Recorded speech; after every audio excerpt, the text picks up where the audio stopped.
E Hoseki no Kuni demora pra realmente começar com sua história, realmente mostrar, né, o que ele quer mostrar, mas ele faz valer a pena cada momento do seu prólogo, cada momento do primeiro ao 12º episódio, ele faz valer muito a pena. Bom, vamos aqui à segunda parte da nossa review de Hoseki no Kuni com os episódios 6, 7 e 8.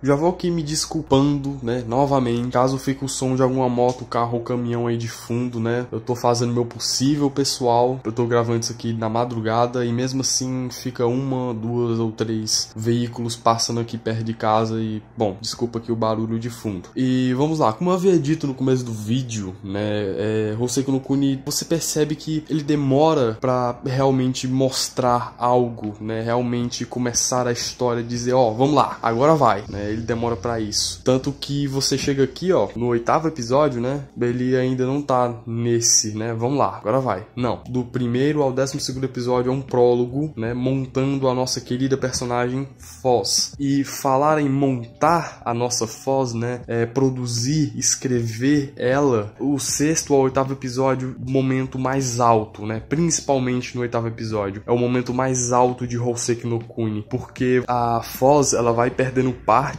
e conforme ela vai perdendo partes, ela vai perdendo memórias, e conforme ela perde memórias, ela vai perdendo um pouquinho de si mesma. Ela vai colocando partes novas, e ela vai mudando, né, como eu tinha falado isso no primeiro vídeo aqui do canal de Hoseki no Kuni. Ela é um navio de Teseu. Falando um pouquinho aqui do que ocorreu, né, com as pernas dela, coisa que eu não falei por completo. Aquilo é um momento muito bonito, né, cara? Você tem ela se levantando daquela cama, né, que a Rutile colocou as pernas novas dela, ela tá testando e tá tudo muito bem frio, né? Tá amanhecendo, tá tudo muito branco, você não vê uma real alegria no rosto da Foz, né? Ela perdeu algumas memórias, ela mudou. Aí no momento em que ela consegue mover as pernas, quando ela se lembra do objetivo dela, né? Quando ela se lembra do real objetivo que ela tem de ajudar a Shinji e tal, aí as pernas se movem, o sol brilha, né? Brilha muito, a cena ela se torna mais quente, ela se torna mais animadora, audiovisualmente, né? Eu falo isso audiovisualmente. O sol,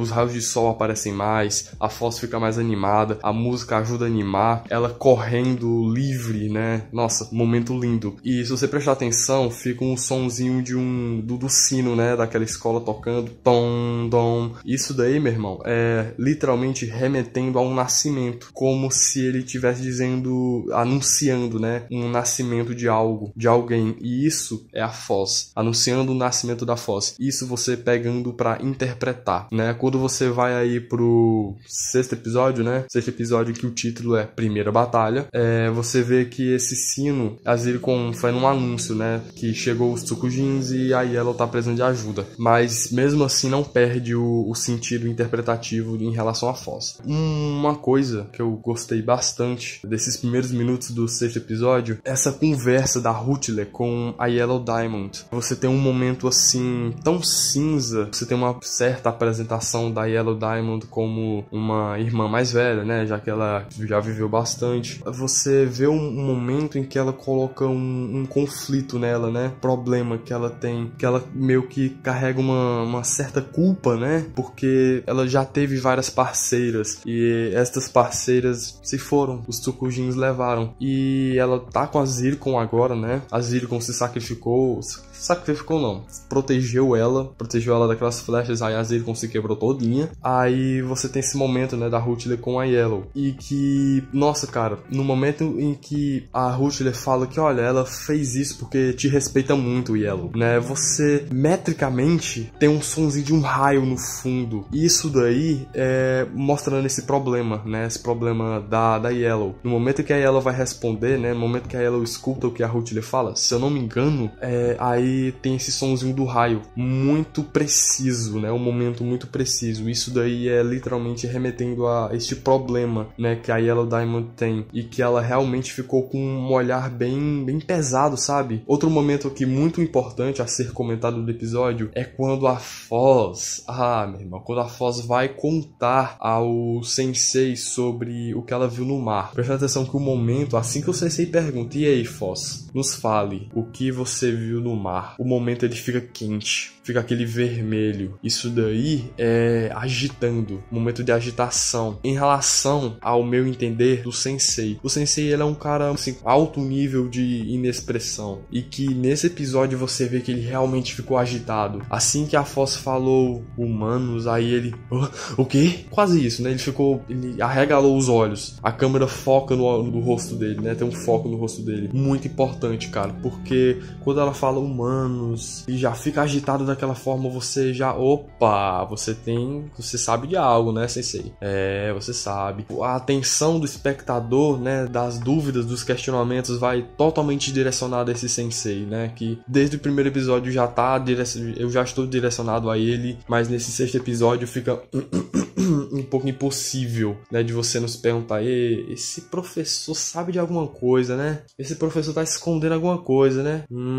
Ok, prestar atenção em você agora, né? Meio que é isso que acontece. Tanto que, né, além dessa expressão de que ele faz, ele racha a mesa, ele quebra a mesa. E também é interessante notar que quando a Foz, né, vai falando humanos, mar, grande, amplo, ela se esqueceu totalmente não. Ela meio que esqueceu todas as outras coisas que aquele de preto e o rei, né, falaram da conversa lá que teve. Aparentemente, né? Mas ela não se esqueceu do rei. Pelo menos assim, mostrado no quinto episódio? Eu acho que é no quinto episódio. Legal que o som, né, cara? O som fica aquela coisa de branco, né? Se você prestar atenção, né? Bem nessa cena, o som dá a entender que tá esse vazio na cabeça da Foz, né? Não sei descrever o som, né? Vá lá e escute, né? Você vai prestar atenção que quando a Foz vai falando dessas memórias vagas que ela tem, né? Já que ela perdeu as pernas, e como a própria Ruth lhe diz, 1/3 do corpo dela, ela perdeu memória pra caramba, fica esse som, um som que dá a entender que a Foz tá tendo um branco, tá tendo um vazio nas memórias dela. Muito interessante, muito legal. Outra coisa, né, muito importante nessa cena, o porquê da Foz querer, né, lutar, querer usar a katana. Ela fala que o Sensei tem um lugar especial no coração dela, né, e por isso ela quer ser importante. Ó o carro aí, né, mano? E por isso ela quer ser importante. Aí todo mundo fica, quê? Como assim? Aí ela dá uma risada, a Ruth fica envergonhada. Bom, o Sensei fica surpreso. Isso daí faz pensar numa coisa. No momento em que a Foz começar a caçar respostas, né? Eu, né, uma pessoa que assistiu os 2 episódios falando isso, né? Desculpa aí, tá dando essas ideias já nesse momento aqui, mas ok, escuta aí, né? No momento em que a Foz começar a querer procurar respostas e que você sabe que fonte de respostas é o Sensei, como que ela vai agir perante a isso, sendo que ele, segundo ela, é tão importante pra ele? O cara é um garanhão, né? Todo mundo gosta dele, todas aquelas gemas gostam dele. Muito estranho isso, na minha opinião. Como que ela vai responder a isso? Como que ela vai agir sobre isso? Importante. Pense sobre isso. Agora, seguindo aqui com o que realmente o episódio quer falar, né? Primeira batalha. Algo que ocorre, né? É que a Foz, ela fica incapaz, né? Incapaz de lutar. Notando que, né? No momento que os Tsukujins aparecem, que ela tá lá com as ametistas, é um momento bem aterrorizante. Tem um destaque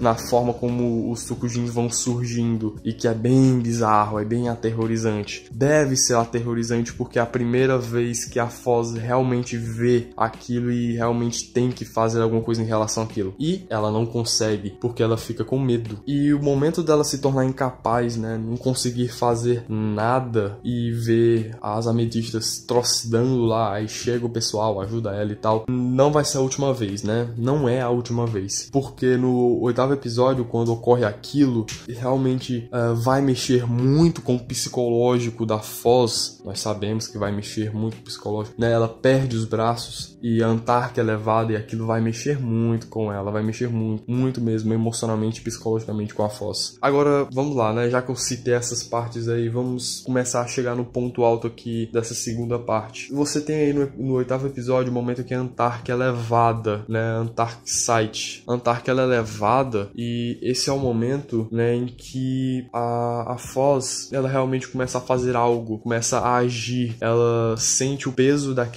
dela mesma, né, do medo dela de não estar fazendo nada e o peso de todo aquele ouro dela e ela realmente, né, quer fazer alguma coisa. Ela vai se rachando todinha e na medida que ela vai se rachando, o ouro vai preenchendo essas lacunas, ela vai seguindo e mesmo assim ela não consegue alcançar a Antark, né? Como já tinha dito, vai mexer muito com o psicológico dela, muito mesmo. O 7º episódio apresenta muito bem a Antark. Eu gostei muito da apresentação da Antark. O que é que você tem aí de primeira impressão da Antark? Quando ela chega, é naquele formalismo, né? Soldado, né? Esse formal. Logo é quebrado quando ela dá aquele abraço caloroso no Sensei, né? E aí, Sensei, aquela nossa porra anual, né? Tradição, aquela nossa tradição anual. Bora? Posso? Aí vai lá e dá um abraço nele. O que é que você tem? Você tem uma personagem que ela é bem solitária, né? Como o próprio Sensei fala. Tanto que, né, esse é o momento que as demais, né, elas vão hibernar e ela que tem a atividade completamente no gelo, né, ela que se torna consciente apenas quando tá frio, ela fica solitária, ela fica sozinha. E isso explica o motivo dela ter essa tradição anual. Por falta de afeto, né, cara? Falta de afeto e tem apenas o Sensei pra ali tá com ela, pelo menos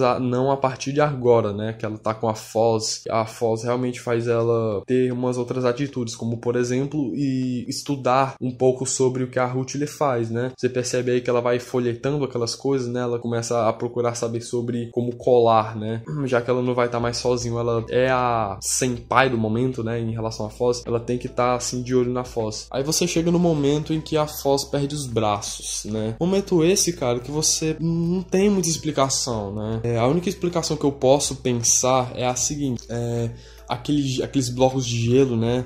Que realmente são gemas, né, são minerais, né, e berram quando se chocam. Por algum motivo o Sensei os chama de pecadores, né, motivo esse que a gente não vai saber tão cedo, né, cara. A gente não vai saber tão cedo, apenas teorizar, apenas especular o motivo, né. Como eu disse, as coisas em Hoseki no Kuni, ainda nesse momento, é muito mito, é muito mitológico. E a Foz, né, ela consegue falar com esses minerais, né, ela é um mineral também. Como o Sensei fala, né, ele fala essas coisas muito coisadas sobre esses blocos de gelo. Eles eram a escória das criaturas desde os antigos tempos. Criatura quem? Seres humanos, é? É de nós que ele tá falando? A gente não sabe. Ele sabe muito e nós não sabemos. Infelizmente, né? Mas isso faz parte da história, né? Nós vamos descobrir junto com a Foz. A Foz, né? A Antark fala: eu queria que os braços da Foz fossem tão úteis quanto as pernas. E com toda certeza isso mexe com a Foz. E com toda certeza isso vai mexer com a própria Antark lá na frente, porque ela falou isso, né? E quando a Foz perde os braços, dá pra você perceber que ela teve uma culpa, né? Um sentimento de culpa. Dá pra você imaginar isso, não dá? Ela falou aquilo sobre os braços da Foz, e a Foz perdeu os braços, e nossa, ela se sente culpada, né? Pelo menos deu essa impressão pra mim, né? Dela se importar daquele tanto com os braços dela. Além de que é a primeira companheira que a Antark tem, né? Também mais um motivo pra ela se importar. Quando a Antark fala sobre os braços da Foz, isso realmente mexe com a Foz, tanto que chega naquele momento que ela olha pra lâmina, olha pro braço e eu corto ou não corto, hein? Aí ela, não quero não tô ficando doida. Até que o mineral, o bloco de gelo reflete esse pensamento da Foz de querer perder dos braços e ter uns braços mais fortes. Aí assim que ela,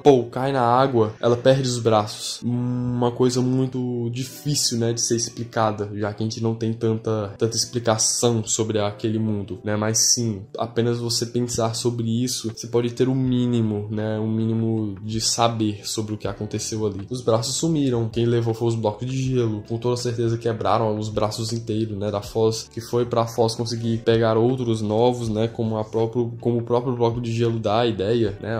Você vai poder trocar os braços para mais fortes, assim como suas pernas, né? Alguém vai poder lhe ajudar. Esse alguém foi a Antark, né? Interessante, né? Você vê porque nos momentos finais do episódio 8, né, em que a Antark é levada, é um momento assim, quando ela derrota, né, os primeiros Tsukujins, a primeira mancha, né, você realmente fica, deu certo, né, até a Foz, né, que tá dentro do ouro ali, sente isso, se sente mais aliviada, até que vem um momento de desesperança. Oh, meu Deus, o que foi que aconteceu? Né, aquele momento realmente mexe com você. Tark, né, passa a função dela para a Foz, já que a Foz vai ficar e a Antark vai ser levada, né, a Antark teve essa consciência. Não deixe o Sensei solitário, cuide do inverno no meu lugar. Nossa, cara, mexe com você, velho. Realmente mexe. Pelo menos quando eu assisti pela primeira vez, né, mexeu muito comigo, muito mesmo. Eu fiquei, meu Deus do céu, não vai ser levado, não. Não, faz alguma coisa, Foz. A Foz, né, a Foz faz alguma coisa. Mesmo a Antark pedindo pra ela ficar quietinha lá, né, já que ela não ia ser vista. Mas mesmo assim, a Foz, né, pelos momentos que ela passou, tanto no primeiro episódio, ela não ter feito nada em relação àquela luta da Shincha com os Tsukujins, tanto no sexto episódio, que ela não conseguiu